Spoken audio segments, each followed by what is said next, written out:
শেখ হাসিনার প্রতি মানুষের যে ঘৃণা সৃষ্টি হয়েছিল সেই ঘৃণায় কিন্তু গণ অভ্যুত্থান সৃষ্টি হয়েছে এবং শেখ হাসিনা দিল্লিতে পালিয়েছে। সে যদি বললেন যে মজিদ ভাইয়ের সাথে রাজনীতি করেন, আমার কোনো আপত্তি নাই।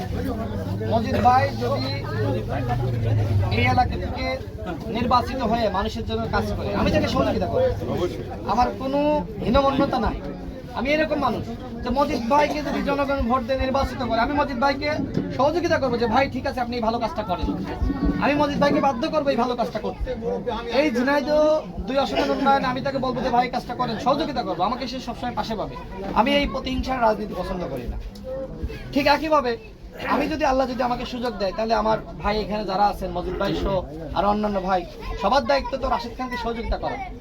কিন্তু সেই সহযোগিতা না করে যদি আমি মজিদ ভাইকে বাধা দিই, মজিদ ভাই আমাকে বাধা দেয়, তো আমরা দুইজনই তো ক্ষতিগ্রস্ত হব। সুতরাং এই যে বাধা বিঘ্নতার রাজনীতি আমরা ইনশাল্লাহ করব না, আমরা সহযোগিতার রাজনীতি করব। এই এলাকার আপনারা নিয়ন্ত্রণ করেন, এই এলাকার আপনারা সিনিয়র সিটিজেন, মানে এই এলাকার সম্মানিত নাগরিক, আপনারা জনপ্রতিনিধি, আপনাদের যে কোনো সহযোগিতায় আমার সমর্থন ইনশাল্লাহ থাকবে। যেহেতু আমি এই আসনের লোক, আপনাদের ভাই, আমি আপনাদের নেতা না। আমি কখনো কিন্তু নেতার কথা, নেতা বলতে আমার কাছে ভালো লাগে না।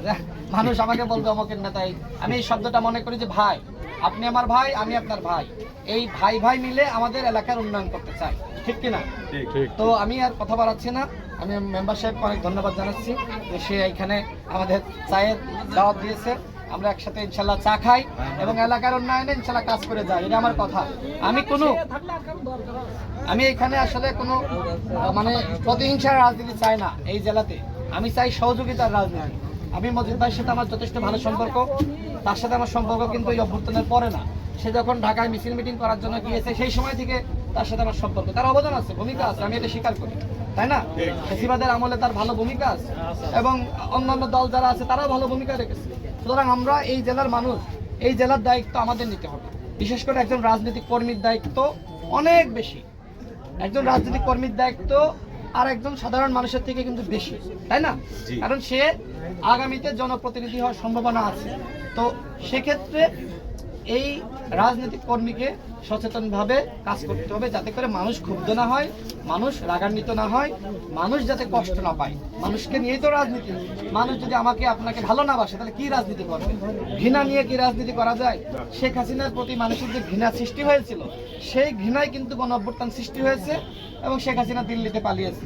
তো আমরা এখন এই দেশে থাকতে চাই। এই দেশ আমার, আপনার, আমার বাপ মা চাচা 14 গোষ্ঠী, সেই ব্রিটিশ আমল থেকে কিন্তু আমরা সবাই এই দেশের নাগরিক, এই এলাকার মানুষ, তাই না?